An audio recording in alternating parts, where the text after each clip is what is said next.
Arus mudik masih ramai hingga hari ketiga Lebaran.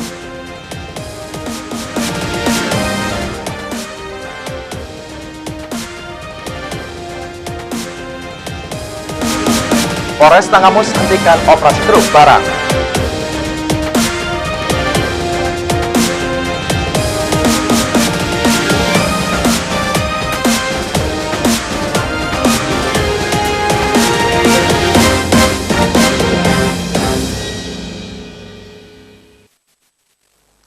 Assalamualaikum warahmatullahi wabarakatuh. Selamat sore pemirsa, kita berjumpa lagi dalam Anyus Lampung, program berita daerah jaringan televisi terbesar di Indonesia, Anyus TV. Sore ini kami menyajikan informasi menarik tentang berbagai peristiwa serta dinamika pembangunan di Lampung.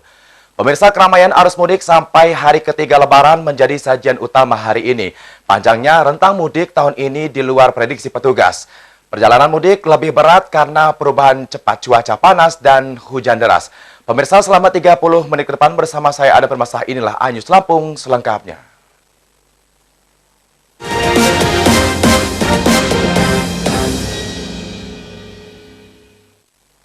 Pemirsa, arus mudik Lebaran melalui jalan lintas tengah Sumatera Lampung Utara hingga hari ini masih ramai. Keramaian didominasi mobil maupun motor asal Jabodetabek dengan tujuan berbagai kota Sumatera. Pemudik perlu berhati-hati mengingat cuaca tidak ramah.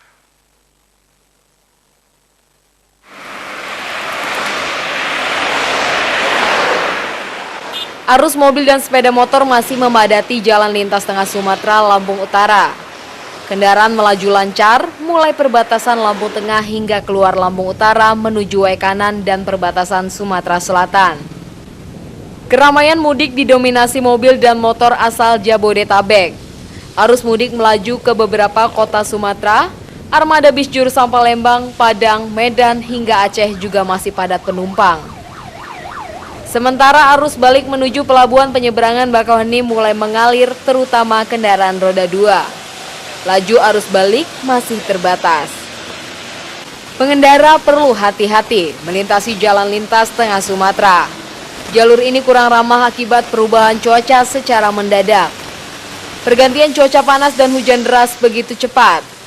Kondisi ini menimbulkan kerawanan kecelakaan karena jalanan licin, jalur bergelombang, dan tikungan tajam. H+2 Hari Raya Idul Fitri, kondisi jalan lintas tengah Sumatera Lampung Utara masih padat lancar. Kami ingatkan bagi pemudik yang melintasi jalur ini tetap waspada karena cuaca sering berubah menjadi hujan. Kami memberikan tips yang paling aman jika terjadi hujan deras, lebih baik beristirahat sejenak di pos-pos pelayanan yang sudah disediakan polisi atau mengurangi kecepatan. Dari Lampung Utara, Haryadi HK melaporkan. Pemirsa, truk Fuso non-sembako nekat beroperasi di Jalan Lintas Barat Sumatera Pringsewu. Armada angkutan ini terkena razia Ramadnia Krakatau 2017. Polisi menghentikan akses kendaraan berat sampai arus mudik dan arus balik Lebaran berakhir 4 Juli.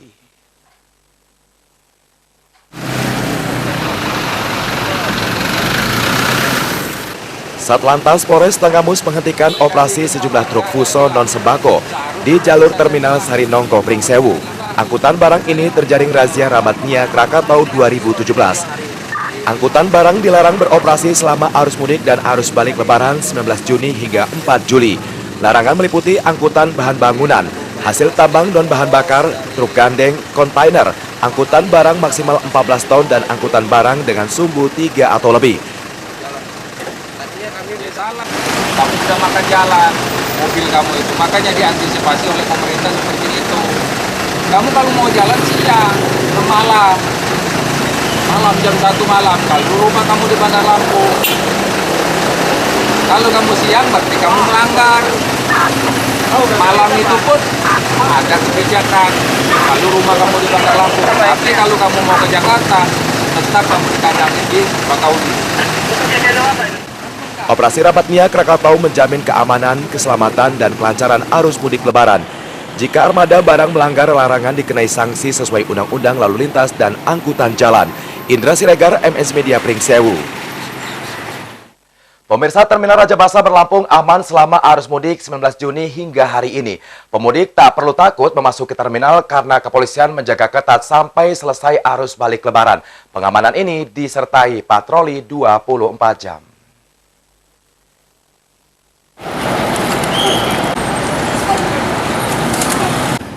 Kepolisian memperketat pengamanan Terminal Raja Basa selama periode mudik 19 Juni hingga arus mudik lebaran 4 Juli.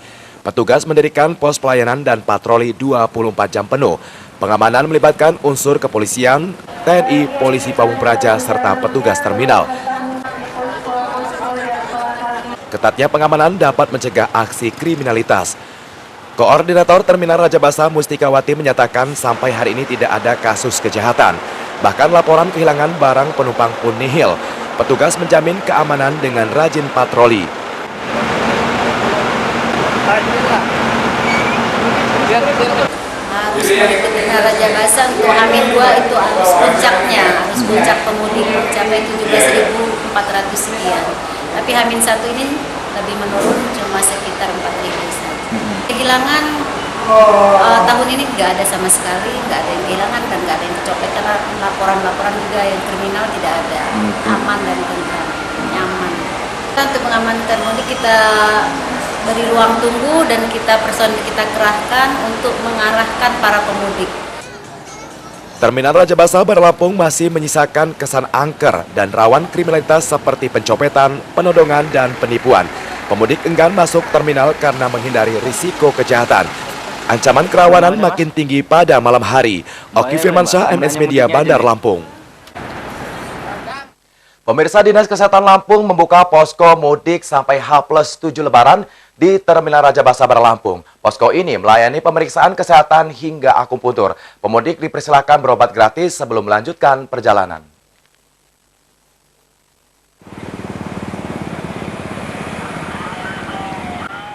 Dinas Kesehatan Lampung bergabung dalam posko terpadu mudik. Petugas membuka pelayanan 24 jam selama arus mudik hingga arus balik. Pelayanan meliputi pemeriksaan kesehatan, pengobatan, pijat refleksi, hingga akupuntur. Posko kesehatan didukung dokter, paramedis, obat-obatan, dan peralatan darurat seperti mobil ambulans.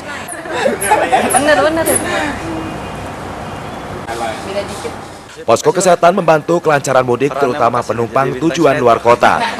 Pemudik rata-rata kelelahan dan mengeluh flu hingga sesak pernapasan. Koordinator Terminal Raja Basa Mustikawati mengatakan posko membantu pemulihan kesehatan termasuk pelayanan pijat dan akupuntur gratis. Posko kita siapkan posko kesehatan, ada baik pemudik yang kelelahan atau kurang sehat, kita arahkan untuk di posko kesehatan untuk berobat. Untuk pos polisi atau mereka ada ini istirahat juga, kita siapkan di pos polisi. Dan juga posko untuk RRI ada disiapkan juga untuk istirahat penumpang dan posko pengumpulan juga ada. Posko kesehatan membuka pelayanan 24 jam penuh hingga H+7 Lebaran. Petugas mengimbau pemudik tidak segan-segan periksa kesehatan atau meminta pengobatan jika mengalami berbagai keluhan selama perjalanan. Oki Firmansyah, MS Media, Bandar Lampung. Pemirsa, setelah jeda pariwara berikut kami kembali dengan informasi lain di antaranya. Harga sayuran naik berlipat akibat kekosongan stok pada hari Lebaran. Tetaplah bersama kami.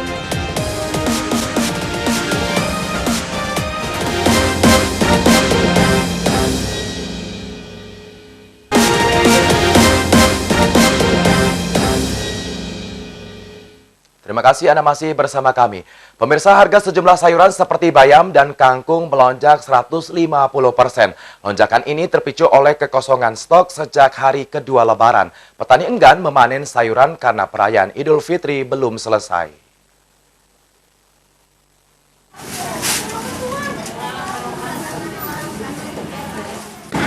Harga sayuran meroket. Pasar tradisional Kota Berlampung mengalami kekosongan stok bayam, sawi, dan kangkung. Harga ketiga jenis sayuran ini meroket dari Rp2.000 menjadi Rp5.000. Lonjakan harga sampai 150% ini mengagetkan konsumen. Harga sayuran naik berlipat sejak hari kedua Lebaran. Lonjakan ini terpicu oleh kekosongan stok. Petani enggan memanen sayuran karena perayaan Idul Fitri belum selesai. Pedagang memperoleh pasokan terbatas setelah beberapa kali mendesak petani memetik bayam. Bayam sekarang berapa? 5.000. 5.000. Iya. Kok sebelumnya berapa? Sebelumnya paling Pak 2.500. Kenapa ini naik? 2.000. Ini yang punya kebunnya suruh nyabut nggak mau. Karena dia mau lebaran. Jadi maksa yang dagangnya ini. Jadi kalau untuk yang kangkung berapa? 5.000 sama. Sama. Iya, Jadi naiknya mulai hari ini atau dari kemarin? dari kemarin. Dari kemarin. Karena nggak ada barang atau gimana? Iya. Harga sayuran lainnya seperti jagung dan jagung normal sekitar Rp2.000. Kol dan cabai keriting stabil masing-masing Rp10.000 dan Rp30.000. Sementara tempe naik tipis menjadi Rp3.000. Pedagang memperhitungkan fluktuasi harga cabai dan kol tergantung pasokan pasca Lebaran. Fajar Magetan, MNC Media, Bandar Lampung. Pemirsa, pasar tradisional Kota Lampung mulai buka hari ini. Transaksi hanya sayur-sayuran dengan stok terbatas. Aktivitas para pasar diperkirakan kembali normal 2 hari lagi.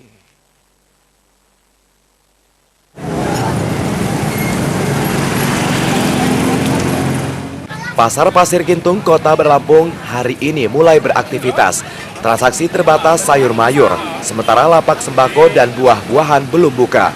Pasar Pasir Gintung menjadi satu-satunya tumpuan konsumen. Sampai hari ketiga Lebaran, pasar tradisional lainnya seperti Pasar Smep, Pasar Bambu Kuning, Pasar Bawah, dan Pasar Induk Tamin masih tutup. Suasana Lebaran mempengaruhi aktivitas pasar. Pedagang memperkirakan kegiatan transaksi kembali normal 2 hari lagi. Harga sayuran seperti kol, cabai, wortel, dan tomat stabil seperti pertengahan Ramadan. Kapan? Ya mungkin 2 hari lagi udah normal, kayak biasa gitu. Biasanya cuma 3 hari 4 hari yang ramai itu. Yang sepi itu loh Mas. Terus untuk harga-harga barang sendiri?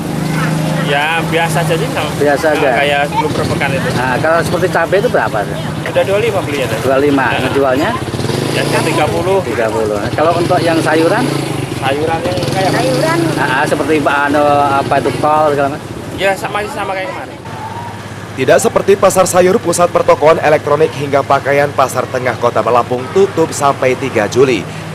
Jadwal buka lebih lambat karena jenis dagangan bukan barang konsumtif sehari-hari. Fajar Magetan, MNC Media, Bandar Lampung. Pemirsa, daging sapi mencapai harga tertinggi Rp150.000 per kilogram pada puncak perayaan Idul Fitri. Lonjakan harga daging tidak terbendung setelah harga distributor naik tajam. Banyak konsumen beralih beli tetelan karena harga daging tidak terjangkau.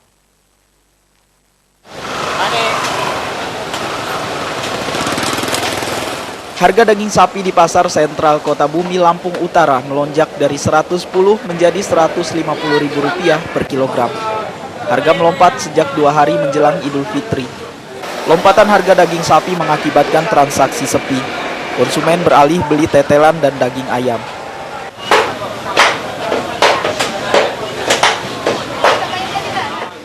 Harga tetelan atau tulang dengan sisa daging hanya Rp60.000. Sementara daging ayam hanya Rp35 sampai Rp40.000 per ekor. Nilai ini lebih terjangkau konsumen. Pedagang tak bisa menurunkan harga daging karena harga pasokan distributor bertahan tinggi. Naiknya? Kemarin. Kenapa naiknya? Karena sapinya agak sulit. Sapinya kita pakai sapi lokal ya? Pakai sapi lokal, jadi sulit didapat sapinya. Harganya udah mahal sapinya. Sapi lokalan. Nah, antusias animo masyarakatnya gimana yang beli? Berkurang atau masih stabil? Kurang. Berkurang ya? Berapa persen berkurangnya? Sekitar 3%. 3% yang beli ya? Kebanyakan beli apa? Tetelan. Beli tetelan. Harga daging sapi normalnya berkisar Rp110 hingga Rp120.000. Pedagang mengakui harga cenderung turun usai puncak perayaan Idul Fitri. Konsumen memiliki pilihan alternatif daging beku, namun makanan impor ini kurang laku. Haryadi Haka, MNC Media, Lampung Utara. Pemirsa, KSKP Panjang Kota Lampung menggagalkan penyeludupan daging celeng ke Tangerang, Banten. Daging diangkut truk dengan penutup tumpukan kardus. Sopir sekaligus kurir daging mengaku dapat upah Rp7 juta.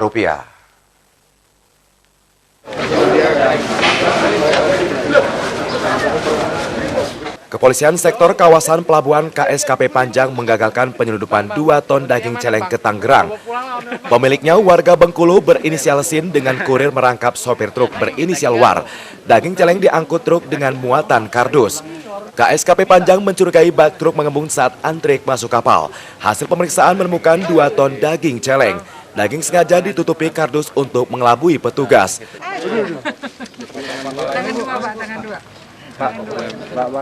Sopir truk bersedia menyelundupkan daging celeng karena tergiur upah 7 juta rupiah.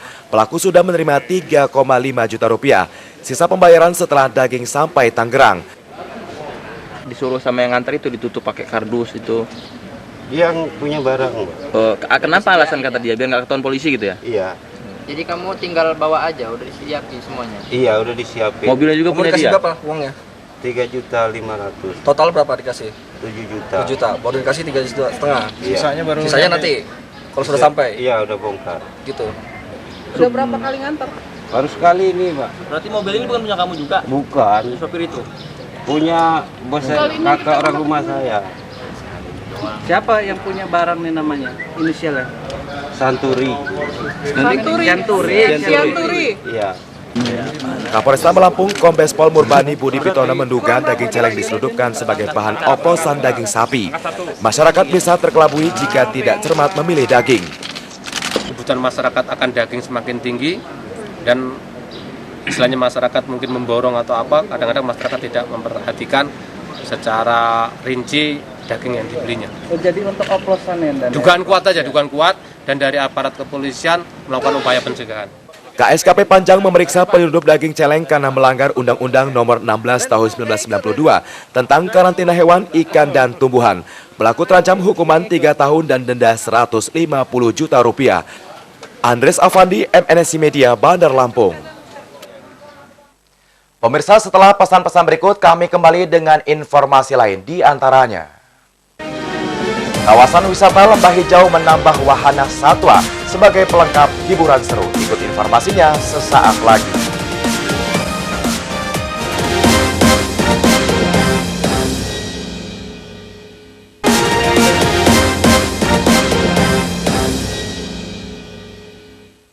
Ya, terima kasih Anda masih bersama kami. Pemirsa, liburan ke Taman Wisata Lembah Hijau mendapatkan pengalaman seru selama libur Lebaran. Pengunjung bisa berinteraksi dengan satwa terlatih seperti gajah atau burung jinak. Wisata satwa kini menjadi favorit keluarga. Pemirsa, laporan tersebut sekaligus mengakhiri Anyus Lampung hari ini. Saya Damir Mas Samuel Kru yang bertugas undur diri. Selamat sore dan sampai jumpa.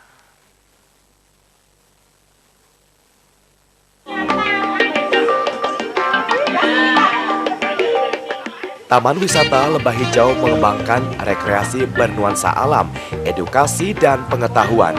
Pengunjung mendapatkan pengalaman seru seperti berinteraksi langsung dengan sejumlah satwa gajah terlatih dan aneka jenis burung jinak.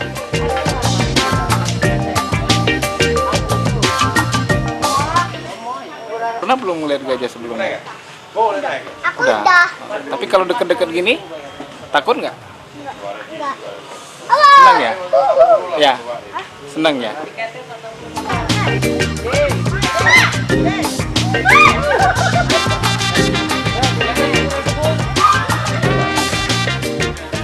Gajah terlatih menjadi wahana tunggangan. Setelah puas bermain-main, gajah-gajah jinak senang membawa pengunjung berkeliling Lembah Hijau. Menunggang gajah merupakan pengalaman paling seru. Pengunjung cukup mengeluarkan biaya Rp50.000 untuk mengitari wahana dengan menunggang gajah. Seekor gajah dinaiki 2 hingga 3 orang termasuk pawang.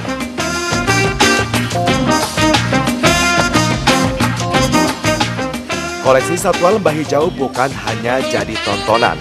Satwa ini senang diajak bermain. Anak-anak hingga pengunjung dewasa memberi makan gajah Sumatera atau berselfie dengan burung kakak tua nan lucu. Tingkah laku satwa ini sungguh menggemaskan. Pengunjung tidak perlu takut atau khawatir terjadi sesuatu karena satwa Lembah Hijau sudah jinak dan terlatih. Satwa ini dikendalikan oleh pawangnya. Taman Satwa Lembah Hijau menjadi favorit wisatawan keluarga. Pengunjung betah menghabiskan waktu dengan bermain burung. Pengelola memiliki koleksi aneka burung cantik dan unik.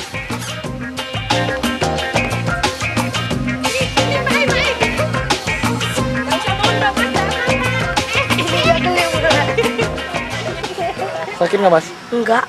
Enggak. Iya. Senang nggak Mas bisa main langsung dengan burung? Senang banget. Senang ya? Iya. Udah pernah sebelumnya? Belum. Belum Baru pernah. kali ini. Jinak burungnya ya? Iya. Oh, liburan sekeluarga. Dari mana gitu? Saya dari Kalianda. Dari kalian? Iya. Kalau untuk anak-anak sih kolam ya, kolam renang. Tapi kalau kita semua sih apa ya? Bagian binatang lah untuk education anak-anak. Salah satunya burung ini. Mbak. Iya. Ini mau foto. Liburan seru bukan hanya menghibur atau memuaskan pengunjung. Wisata ini juga terjangkau semua kalangan. Taman Wisata Lembah Hijau memberikan paket liburan murah atau diskon khusus pelajar. Ya, untuk paket liburan, untuk paket pelajar kita ada paket pelajar ya, paket pelajar tiket untuk waterboom dan tiket masuk itu kita ada harga khusus. Juga untuk di Taman Satwa dan tiket masuk kita ada khusus. Kita ada paket pelajar 25.000 kita jual, ini sangat terjangkau untuk masyarakat pelajar yang akan berlibur ke Taman Wisata Lembah Hijau. Momentum akhir pekan, liburan sekolah hingga lebaran menjadi puncak kunjungan Taman Wisata Lembah Hijau. Akses kawanan ini sangat mudah karena dekat pusat kota Bandar Lampung. Andres Afandi, MNC Media, Bandar Lampung.